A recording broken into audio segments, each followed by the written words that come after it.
திகட சக்கர செம்முகம் ஐந்துலான் சகட சக்கர தாமரை நாயகன் அகட சக்கர விண்மணி யாவுரை விகட சக்கரன் மெய்ப்பதம் போற்றுவோமே. நவக்கிரங்களின் தந்தையான பிள்ளையாரை வணங்கியும் குலதெய்வமான அகிலாண்ட நாயகி வராகி அம்மனின் அருளோடும் நிகழ்ச்சிக்குள் போவோம். வணக்கம் இனியவர்களே, உங்கள் ஜோதிடர் கண்ணன் பேசுகின்றேன். இன்று குரு பயிற்சி பற்றி பேச இருக்கின்றேன். அன்பர்களே, கோசார குரு பகவான் எதிர்வரும் 2/6/2026 முதல் 26/6/2027 வரை தனது சொந்த நட்சத்திரமான புனர்பூசம் 4ஆம் பாதத்தில் கடக ராசியில் பயணிக்கின்றார். அதாவது பராபவ வருடம் தமிழுக்கு வைகாசி 19ஆம் நாள் முதல் தமிழுக்கு ஆனி 12ஆம் நாள் வரை கடக ராசியில் உச்சம் பெற்ற குருவாக பயணிப்பார். அதன் பின்னர் 27/6/2027 மகம் 1ஆம் பாதத்தில் பிலவங்க வருடம் தமிழுக்கு ஆனி 13இல் சிம்ம ராசியில் பயணிப்பார் என்பது இங்கே குறிப்பிடத்தக்கதாகும். விருச்சிக ராசி அன்பர்களே, உங்கள் விருச்சிக ராசிக்கு 2ஆம் இடமான தனம் வாக்கு குடும்பஸ்தானத்திற்கும் 5ஆம் இடமான புத்திர மற்றும் பூர்வ புண்ணிய ஸ்தானத்திற்கும் அதிபதியாக வருகின்ற குரு பகவான் உங்கள் ராசிக்கு 9இல் பாக்கியஸ்தானத்தில் கடக ராசியில் தனது நட்பு வீட்டில் உச்சம் பெற்று நேர்கதியில் பயணிக்கின்றார். மேலும் 9ஆம் வீடு என்பது ஜாதகரின் தெய்வ நம்பிக்கை, கருணை, விசுவாசம், தர்மம், நேர்மை, உள்ளுணர்வு, நுண்ணறிவு, தந்தை வழி உறவினர்கள், உயர்கல்வி, ஆராய்ச்சி, அதிர்ஷ்டம், நீதித்துறை, பூர்வீக சொத்து, நீண்ட தூர பயணம் போன்ற இத்தகைய விஷயங்களையும் உள்ளடக்கி உள்ளது. மேலும் உங்கள் விருச்சிக ராசிக்கு 2, 5ஆம் அதிபதியாகிய குரு பகவான் யோகம் தரக்கூடிய கிரகமாகும். அந்த வகையில் 2ஆம் வீடான தனம் வாக்கு குடும்பஸ்தானத்திற்கும் அதிபதியாகிய குரு பகவான் உங்கள் விருச்சிக ராசிக்கு 9ஆம் வீடான பாக்கியஸ்தானத்தில் உச்சம் பெற்றாலும் கூட தன் ஸ்தானத்துக்கு 8இல் மறைந்து உச்சம் பெறுவது நல்லது கிடையாது.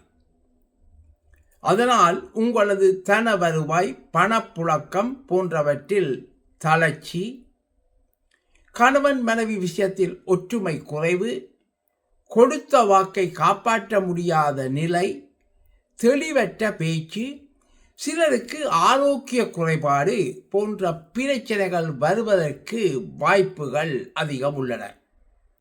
அதே சமயம் அன்பர்களே, உங்களது நடப்பு திசாபுத்தி நன்றாக இருப்பின் நீங்கள் பயம் கொள்ள தேவையில்லை.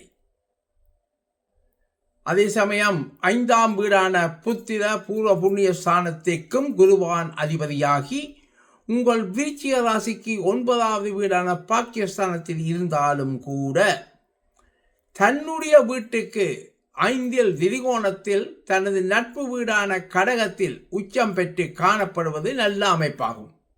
அதனால் உங்களது பிள்ளைகள் வழியில் மகிழ்ச்சியும் நல்ல உறவும், அவர்கள் கல்வியில் நல்ல மேன்மை பெறுவதும் மற்றும் புத்தியோடு செயலாற்றுவதும் போன்ற நல்ல பலன்கள் ஏற்படும்.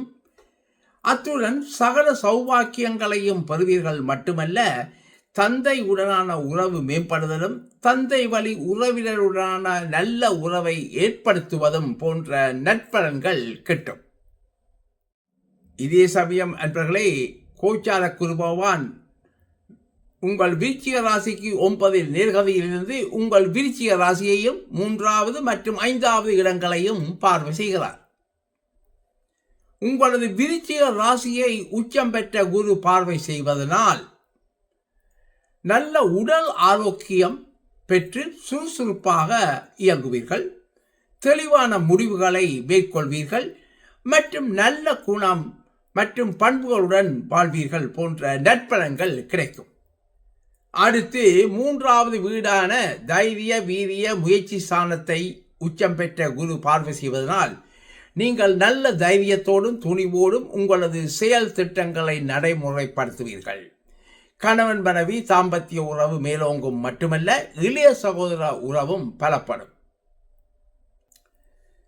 மேலும் communication, media, writing, publishing, printing, courier service போன்ற துறைகளில் வேலை அல்லது தொழில் செய்பவர்களுக்கு இது நல்ல பலனை தருகின்ற அமைப்பாகும்.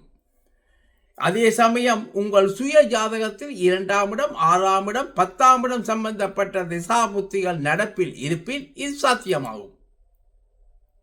இறுதியாக 5வது வீடான புத்திர பூர்வ புண்ணிய ஸ்தானத்தையும் உச்சம் பெற்ற குருவான் பார்வை செய்வதனால் புத்திர பாக்கியத்துக்காக காத்திருப்போருக்கு புத்திர பெற்றுக்கான வழி பிறக்கும். அதே சமயம் உங்கள் சுய ஜாதகத்தில் 2ஆம் இடம், 5ஆம் இடம் சம்பந்தப்பட்ட திசா புத்திகள் நடப்பில் இருப்பின் இது சாத்தியமாகும். மேலும் ஏற்கனவே பிள்ளைகள் இருப்பின் பிள்ளைகள் வழியில் மகிழ்ச்சியும் நல்ல உறவும், அவர்களது கல்வியில் நல்ல மேன்மை பெறுவதும் மற்றும் புத்தியோடு செயலாற்றுவதும் போன்ற நற்பலன்கள் ஏற்படும். அத்துடன் பூர்வீகம் சம்பந்தமான புதிய தொடர்புகள் உண்டாவதும் அல்லது பழைய தொடர்புகளை புதுப்பித்தலும் மற்றும் கோவில் தொண்டு ஸ்தாபனங்களுக்கு உதவி புரிதலும் போன்ற நற்காரியங்களையும் செய்வீர்கள். அன்பர்களே, முக்கியமாக உங்கள் சுய ஜாதகத்தில் குரு பகவான் கடகராசியில் உச்சம் பெற்று தங்கி நேர்கதியில் பயணிக்கும் போது ஒருவேளை அங்கு ஜன கால ஜாதகத்தில் உள்ள குருவான் மீது இந்த கோச்சார குருவான நேர்கதியை சென்று பயணிக்கும் இந்த நேரத்தில் மேற்கூறப்பட்ட சகல விதமான நற்பலன்களும் கூடுதலாக கிடைக்கப்பெறுவீர்கள். சரி நேயர்களே, விருச்சிக ராசிக்கான கோச்சார குருவின் பொது பலன்கள் கேட்டீர்கள். மீண்டும் சந்திக்கும் வரை அன்பு வணக்கம் கூறி விடைபெறுவது நியூசிலாந்திலிருந்து உங்கள் ஆஸ்ட்ரோ கண்ணன். வணக்கம் நேயர்களே.